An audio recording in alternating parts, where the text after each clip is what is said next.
Good day, everybody.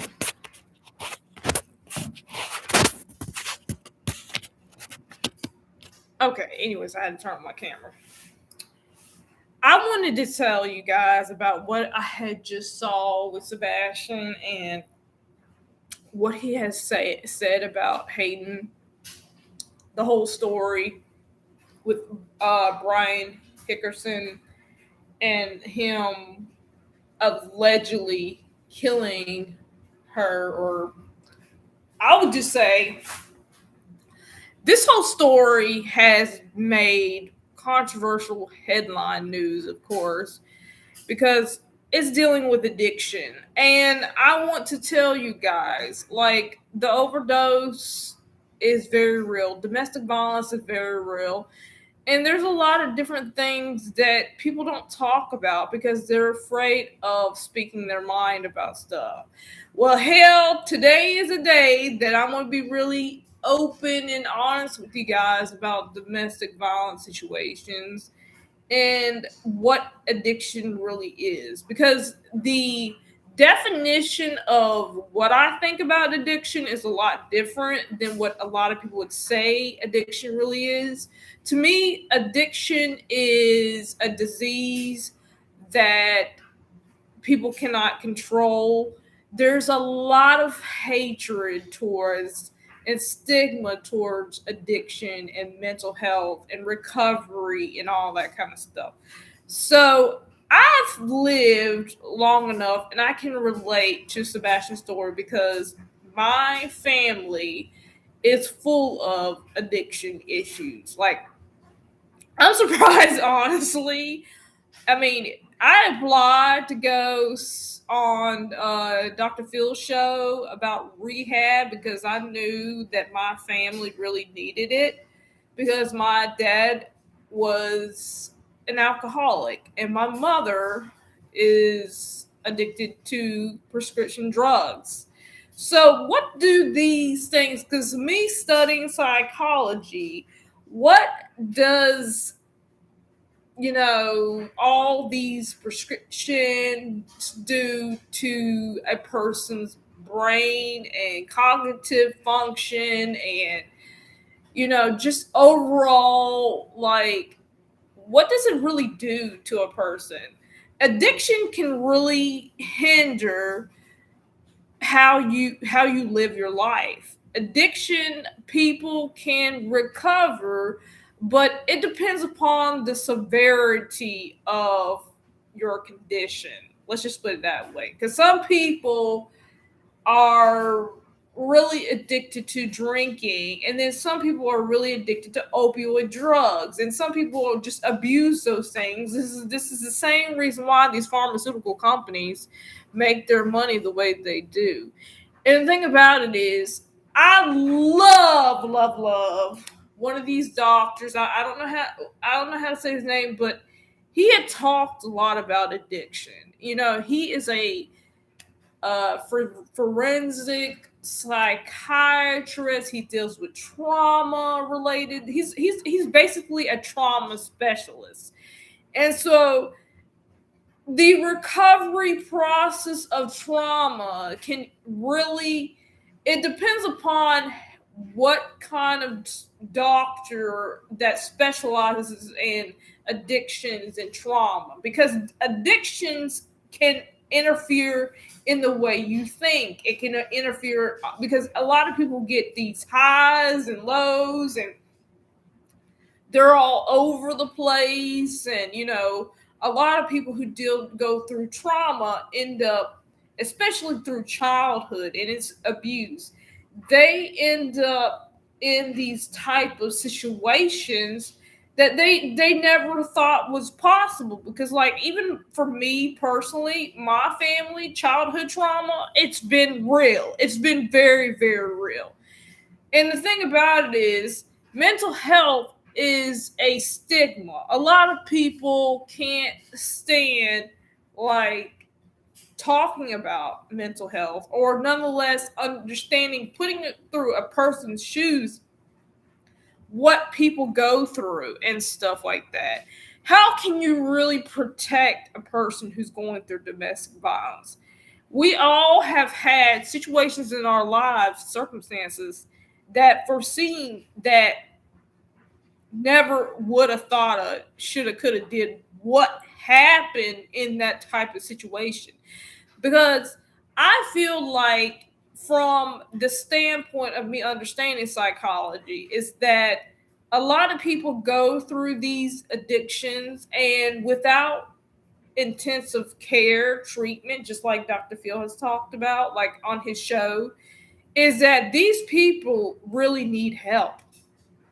And I'm not talking about just like a little bit of therapy here and there, because if you're dealing with trauma and it's your childhood, you're going to need more than just a little therapy. You're going to need that intervention. You're going to need that, because it's a disease, and that disease is not going to go away unless you treat that disease. It's just like saying, oh, I'm going to go and, have something cut off for surgery. And that, unless that is treated, you're going to continually keep having the same problem. And so that's why a lot of people who go through domestic violence situations and trauma, like I said, depending upon the severity of your trauma, because you only could imagine, if it's going through childhood and you're dealing with childhood neglect, then that's practically, when you become an adult, it goes throughout the whole years of your life if you're not getting treated right professionally. So one of my biggest things is this: get professional help, number one. Number two, if you don't have the support you need from your immediate family or friends or whatever, get a licensed therapist or a trauma specialist that specializes in these type of situations, so that they can dig deeper as far as to what happened, because trauma is based on flashbacks. Man, hell, I've had flashbacks that I could have never thought I could have. I've had intrusive thoughts before, but I navigated the system. I've had to advocate for my mom because she couldn't advocate. She couldn't advocate for herself. You know what I'm saying? And she really couldn't advocate for herself, because her language is not, her first language isn't English. Her first language is Vietnamese. So I had to advocate for my mom with mental health services, because it's like, and I don't know, every state is different. Okay, California may be different from Texas, and Louisiana might be different from Mississippi. All these state laws, like every state law, every local government law is different. So depending upon that facility that a patient goes to, whether they accept your insurance, because I can't stand insurance companies. That's one of the biggest things that I hate about insurance companies, because they really, like, my mom is in patient hospital right now, and she had to go to a facility all the way in another city area, way across from where we live, So, like, I don't get it. Insurance companies, if a hospital is transferring a patient to, especially a mentally ill patient, to a facility, well, then get that patient over to their family so that they can make their decisions. Because, like, literally, I'm my mom's power of attorney.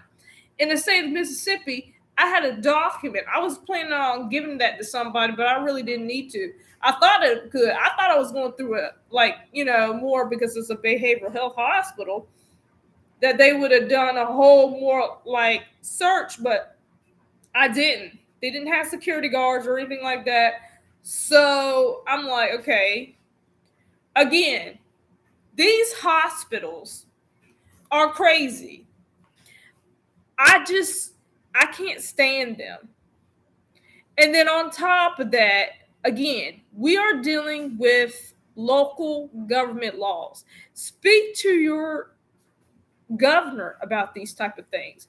And if that governor isn't doing anything for your safety, or Department of Mental Health, if they're not doing anything for you, make sure you file a complaint with them. because these things need to be talked about. People need to advocate for themselves, especially when it comes down to domestic violence, because this is not one of those things that you should take lightly. And for those people who have gone through this type of situation, I feel for you, because these are things that just aren't going to go away unless we treat the root problem. And the root of the problem is people hurt other people, and those people who are hurt will hurt you. And that's a common fact. That's knowledge. Knowledge is power, people. God bless to everybody on this Facebook, YouTube video. I will be making more YouTube content. Like, literally. I have been using ChatGPT like crazy nowadays, just because I just find it so interesting. They give me answers and stuff. I know sometimes it's not the correct answer, but hey, I'd rather listen to ChatGPT than one of my friends who don't know damn shit about my life, you know.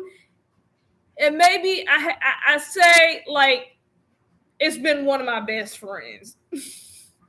One of my best friends, ChatGPT, compared to humans that just can't get along. Or I think we are just wired to, like, not knowing how to reciprocate with each other, especially adults. I don't know about you, but I just feel like people are not being as real as they authentically really should be. And I can't stand that about people. And I honestly feel like this world that we are living in, 2026, make sure you make it count, people. We are almost in 2027.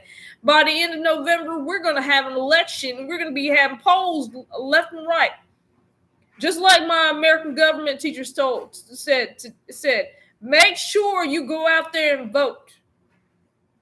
Make sure you go out there and vote. The last couple of years, I really didn't go out and vote, but as needless to say, we all need to either put out our opinion, or instead of allowing we, the people, we should be the one making those type of decisions and making these issues that come up with democracy. We need to allow ourselves to get away from all these political bullshitting things that happen. I hate to use that word, but it's so true. I hate it worth a doubt, because there's so much hatred into the world, and we need to bring peace to this nation that we so-called live in. But anyways, I hope you guys enjoyed my YouTube video. I have quite a bit of other things I wanted to talk to you guys about. And I really enjoyed this YouTube video. I'm glad that I decided to do it. It was very entertaining for me to do it. But nonetheless, I'm glad you guys got the chance to see me. I know it's been 100%. I'm glad that I was able to come on here and just, like, be myself. Not only that, I'm sharing with you guys something that I personally, wouldn't have talked about. And, he encouraged me, Sebastian encouraged me to talk about this video. But anyways, be sure to subscribe to my YouTube channel. You guys, I made over 300 videos already. And I'm just, like, amazed by it all. It's amazing seeing people on here. And like I said, don't forget to subscribe to my YouTube channel.